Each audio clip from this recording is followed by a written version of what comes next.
Ollie here, and today's video on an X58 build and a new project that I'm starting. And I'm calling this Project Breeze because of airflow and some funny things about this case. And pretty much what we're doing is we're taking an old X58 board and PC build that I got recently. I picked it up for cheap, and we're going to do some tests on it, do some upgrades on it, and make what once was a dream PC into something that's a lot more fitted to modern gaming. It's quick, usable, and can survive the benchmarks that we can throw at it. So I got this build a few years ago, really cheap, and we're going to be doing little projects on it, up SSDs, GPUs, anything like that to upgrade it. So yeah, thanks guys for watching, and enjoy it. Right, so here's the system. It's a Thermaltake V9 case, I believe, which is a really cool case. Came out around 2010-ish, and it's really quite a spectacle, really. You got these nice screwless design bays here, which I really like. So you put it in there and twist them, and they're back in, which I think is really cool. Same thing for down here with these hard drive bays.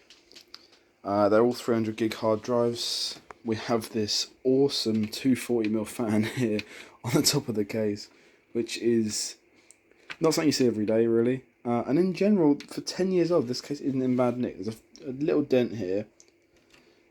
We've got some awesome little hard drive bays here, which are caked in dust, but still. Awesome little hard drive bays down here. 2 of them, to be precise. This is an Asus P6. Fuck, I can't remember what it's called now. Oh my god, no way.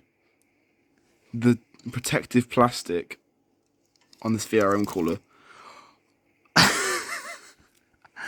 Now that is why it's awesome to look on places like these to get little finds here and there, because you get to experience that after 10 years. This fucking USB 2.0 expansion slot is rusted, but I still got to pull off that.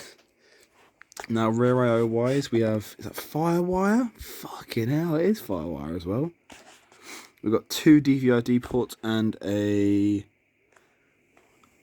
I think it's called a mini HDMI port, a USB 2 expansion, 1 USB 3 PS2 connectors, USB 2, Firewire, Ethernet, USB 2, and much audio connectors. Got 6 RAM slots. These are using DDR3, G-Skill Ripjaws, and they are DDR3 1600 MHz, and it's a 6GB kit. What I'd love to do is put this back in first, and then what I'd love to do is get a matching set of these and put them in to fill all those RAM slots in. Maybe even like the red ones to alternate the colour. I think that would look awesome. One sec. I had to click in the RAM because I couldn't do it with one hand. And these portable boards, the P-series boards, are known for their huge heatsink coolers, VRM coolers, and even the P5 or P6 had the cooling fan on the actual VRM cooler, which is crazy. We've got on the North Bridge, I think this is called, quite a tall heatsink there with a heat pipe.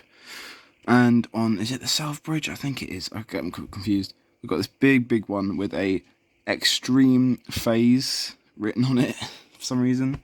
So we've got our CMOS battery as well, all the SATA ports.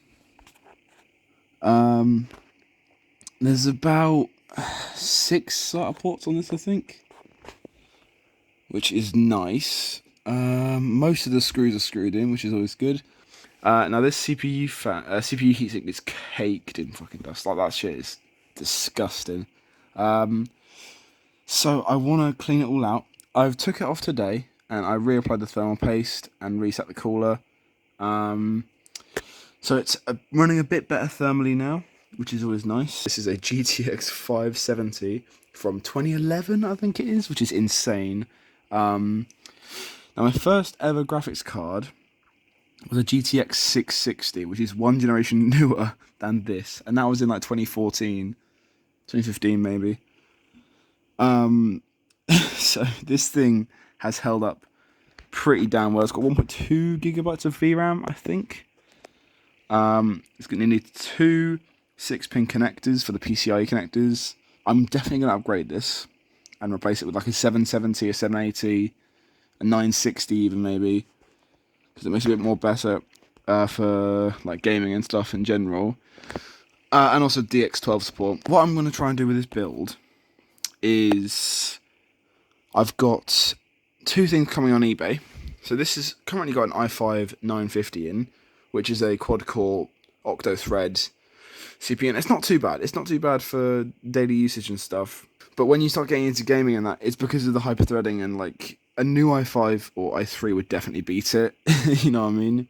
They do have support, these motherboards, which is what makes them so expensive, for Xeons under the compatibility list, because these are X58 boards, LGA 1366. So pretty much what I've bought is a Xeon X5670, which is a hexa-core 12-threaded CPU. So 6 cores, 12 threads, which is really quite good in this day and age. That's what some sort of Ryzen 5 would give you, a modern day Ryzen 5. Albeit that the fact that it won't give you the same performance as a new Ryzen 5, but these chips are like 10 quid. I bought this Xeon off eBay, free shipping, £11. Take out the old i7, give it a nice upgrade. I've also got a SanDisk SSD coming tomorrow, which is the 20 gig one, which was 10 quid as well, which is a really good deal. We'll slap that in, give this entire thing a clean out, get some more RAM in it as well. We'll probably get a nice matching kit with that. I want to get some LED lights in it as well, get a newer graphics card for it, make this thing upgraded to the point where it's well usable. Because I love the retro case so much that it needs a new walk of life, and I think I can give it that. And whenever the Xeon comes, I'll do a video upgrading it, putting new thermal paste on. So thanks for watching, guys, and see you later. Bye. So this part of the video, I just wanted to show a game being played. So I put it on to Borderlands 2 in 1080p, and I was getting above 60 FPS stably, which is really nice for an old card. And yes, it's an old game, but obviously the card is older than the game, so it's quite impressive to get that sort of FPS. And right now it's showing the specs from Task Manager, just having a little overview of the RAM, CPU, discs. And I hope you guys enjoyed watching the video, and I'll see you later.